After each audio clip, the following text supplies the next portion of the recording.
Good morning, everyone. 11th Commerce Economics. Now, concept is law of demand. Demand का law, rules कैसे काम करता है वो हम देखते हैं. The principle explaining the relationship between price and demand for a good, keeping the effect of all factors, determinants as constant is called the law of demand. In this law, price is the cause variables and demand is the effect variables. यहाँ पर देखा जाए, here is the relationship between demand and price of the goods. किसी भी एक goods की price और demand के बीच में रिलेशंस को यहाँ पर बताया गया है.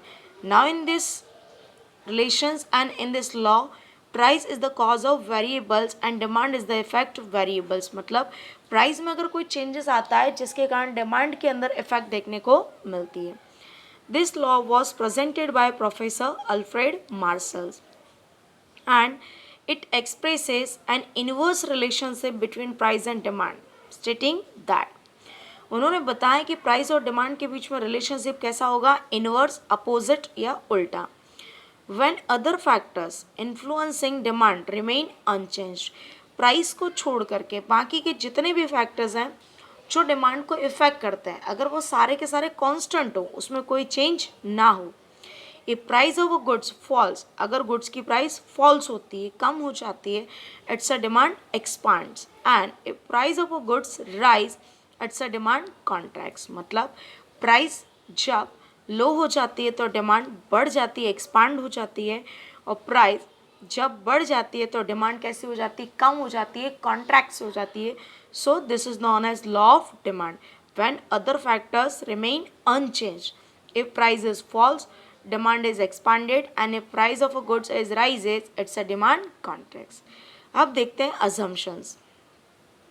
The inverse relationship between price and demand of a goods are and as expressed by the law of demand is based upon certain assumptions. कुछ assumptions के ऊपर depend करता है. First here, taste and preference of a consumer remain unchanged.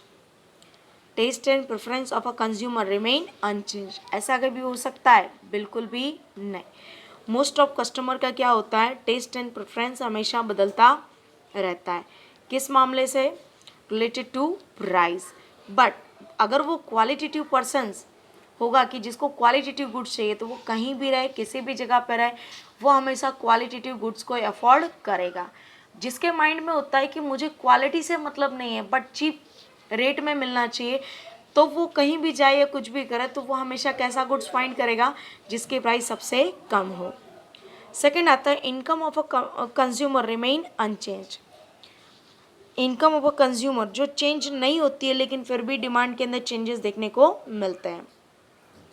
Third, price of substitute and complementary goods are remain unchange. उसकी price में अगर फिर फेर ना पड़े तो भी डिमांड के अंदर चेंजेस देखने को मिलेंगे. सेम इसी तरीके से consumer do not make anticipations regarding future price and size of populations remains the same.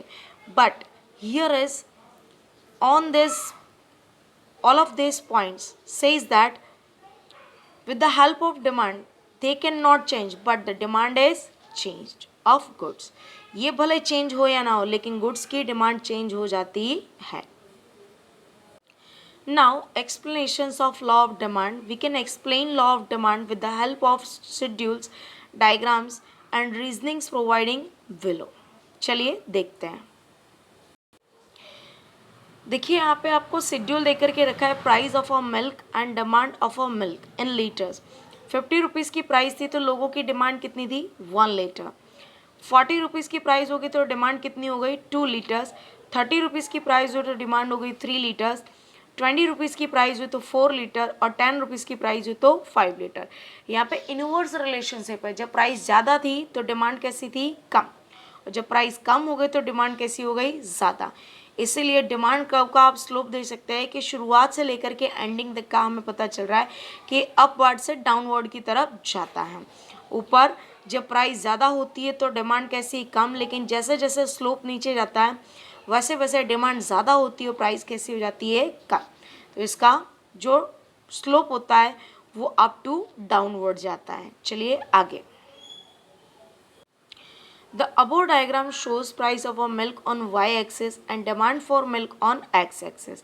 By the plotting the demand given in the schedules as various price, we obtain the various points A, B, C, D and E, which shows the various price demand combinations. By joining these points, we can get demand curve D and D, which slopes downward from left to right. देखिए वही बात आ गई, up से लेकर के down की तरफ जाता है, left to right, indicating the inverse relationship between price and demand. At a point of A, price of milk is 50 but the demand is 1 liter. At a point of B, price is 40 and demand is 2 liters. Accordingly, at a point of E, when the price falls and becoming as a 10, then demand becoming 5 liters. मतलब जैसे जैसे price घटती जाती है वैसे वैसे demand बढ़ती जाती है. चलिए देखते हैं एनालिसिस. एनालिसिस की बात की जाए तो there are 2 points. First income, second आता है सब्स्टिट्यूशंस. चलिए देखते हैं first income effects. When the monetary income of the consumer remain constant, मतलब पैसों में मिलने वाली इनकम, मॉनेटरी इनकम जो ह्यूमन को मिल रही है वो रिमेन कांस्टेंट होती है, उसमें कोई चेंज होता नहीं. But the price of goods fall, मतलब गुड्स की जो प्राइस है वो कम हो जाती है. Then her and his real income rises. Real income means the purchasing power of money income. कल जितने रुपीज़ में हम चीज़ें खरीदते थे आज उससे हम कम रुपीज़ के अंदर चीज़ें खरीद रहे हैं, बाकी की हमारे पास सेविंग भी हो रही है. तो यहाँ पे हमारी जो रियल इनकम हो रही है वो इंक्रीज हो रही है. When real income rises, a consumer can buy more goods than before. Its a demand may rise. For example, if the amount of money at the disposals of the consumers is 50 rupees and the price of falls is 10 rupees, the consumer can now demand 5 liter of milk with the money of income 50 rupees. Mostly normal goods have a positive income effect. Inferior goods have a negative income effects. जो most of goods होते हैं उनका positive effects होता है, लेकिन जो inferior goods होता है जिसका डिमांड के साथ कोई रिलेशन नहीं होता है, ना ह्यूमन की इनकम के साथ कोई रिलेशन होता है, ऐसे गुड्स इन्फीरियर होते हैं. तो कंज्यूमर की इनकम बढ़ रही हो या घट रही हो उससे इनका कोई रिलेशन होता नहीं है.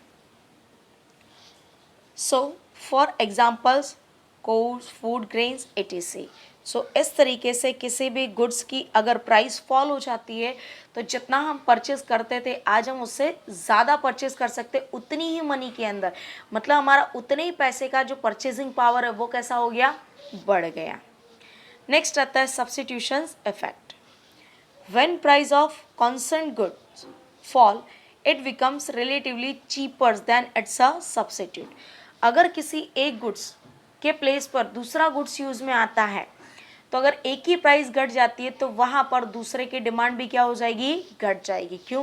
क्योंकि जिसकी प्राइस कम हो रही है उसकी डिमांड बढ़ जाएगी और जिसकी प्राइस एज यूजुअल है उसकी डिमांड कम हो जाएगी. Hence, a consumer will reduce the consumption of substitute goods and expand the demand for the constant good. This is substitution effect. For example, between two varieties of plant, namely a pair of regular cotton, terry cottons plant and denim plants. If the price of regular pants falls and the denim pants remains the same, then the consumer find the regular pants cheaper compared to the denim pants and will expand demand for the regular pants. सो यहाँ पर बात की जाए तो जो regular pant होते हैं और डेनिम पैंट होते हैं जीन्स के, तो यहाँ पर अगर डेनिम की प्राइस एज यूजुअल है बट रेगुलर पैंट की प्राइस घट जा रही है, कम हो जा रही है, तो लोग किसको एक्सेप्ट करेंगे, डेनिम के प्लेस पे रेगुलर पैंट को, क्योंकि उसकी प्राइस कैसी है, कम प्राइस के अंदर हम ज़्यादा से ज़्यादा हम परचेज कर सकते हैं. सो इस तरीके से आज हमने लॉ ऑफ डिमांड देखा, उसका एनालिसिस देखा, उसके जो रीजंस हैं इनवर्स रिलेशंस के इनकम और सब्स्टिट्यूट गुड्स वो हमने यहाँ पे कंप्लीट किए. Thank you.